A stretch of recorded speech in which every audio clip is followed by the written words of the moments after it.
प्रदेश में कानून अब सिर्फ बुलडोजर की भाषा समझता है या कोर्ट की तारीखों से ऊपर अब सत्ता का आदेश हो गया है।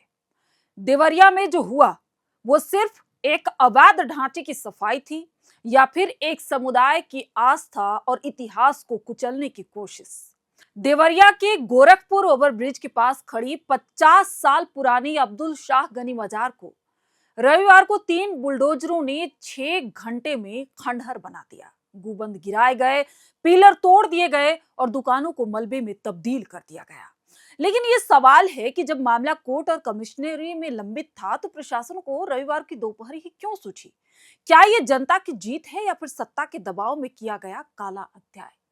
आज खोलेंगे देवरिया एक्शन की पूरी फाइल।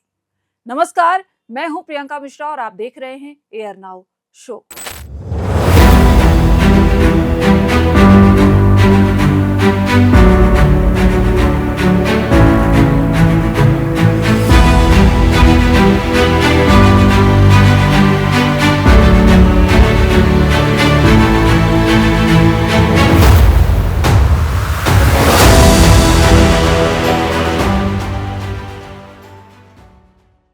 उत्तर प्रदेश, जिसे अब बुलडोजर राज के नाम से जाना जाता है, बुलडोजर एक्शन के नाम से जाना जाता है, एक बार फिर से यूपी का एक जिला सुर्खियों में है। जिला है देवरिया।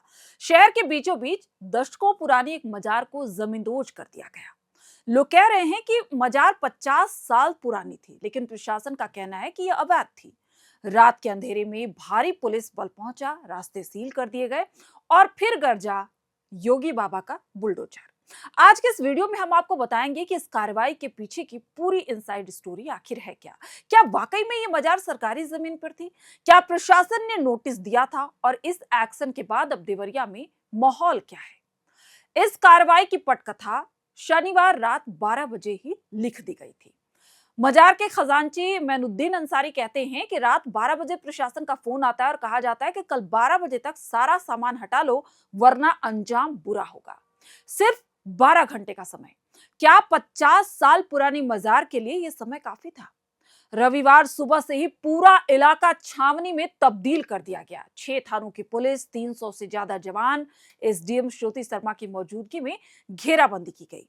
लोगों को आने से रोक दिया गया, रास्ते सील कर दिए गए। यह तैयारी किसी अपराधी को पकड़ने के लिए नहीं बल्कि एक धार्मिक स्थल को ढाहने के लिए थी।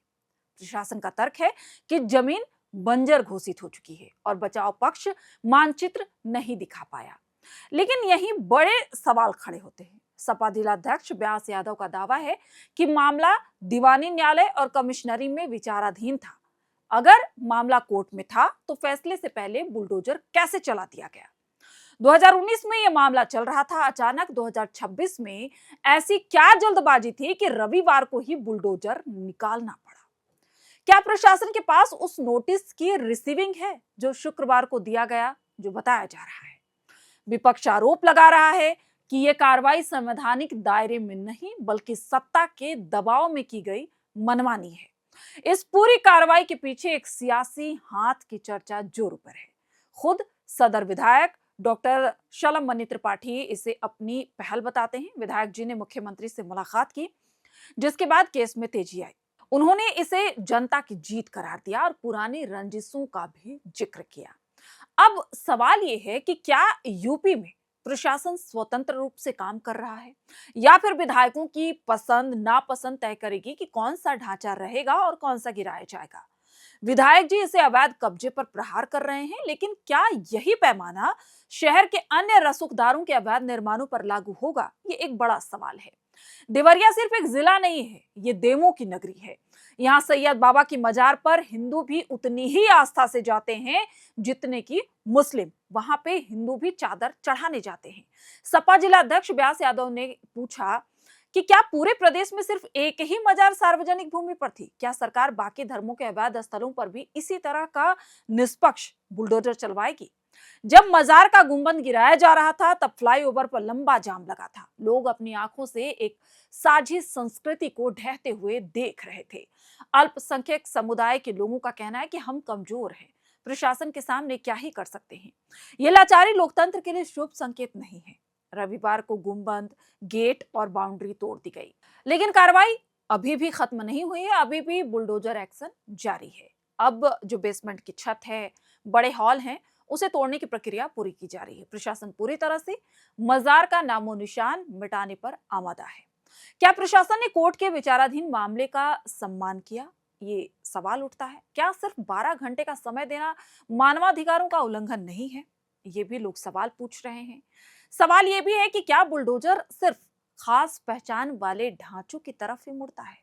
देवरिया का इतिहास इस दिन को याद रखेगा। जैसा कि कहा गया कि मंदिर की घंटी, मस्जिद के अजान एक साथ गूंजे, यही देवरिया की पहचान है। ये देवरिया के बड़े बूढ़े आज कहते हुए नजर आ रहे हैं। लेकिन क्या ये पहचान अब धुंधली हो रही है?